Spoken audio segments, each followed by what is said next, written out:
Boy, thank goodness I didn't try to record this entire thing. This has turned into quite an epic here. This is the Chris Farley sugar maple from Maple Bluff near Madison, Wisconsin. And I think I finally have our culprit in hand here.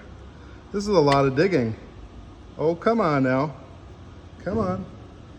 Up. There it is. Of course, right? This is, you find nails and you find plant hooks. Of course. Chris Farley's people were plant people. Of course they were. Enriched life he had, leading to his comedic genius.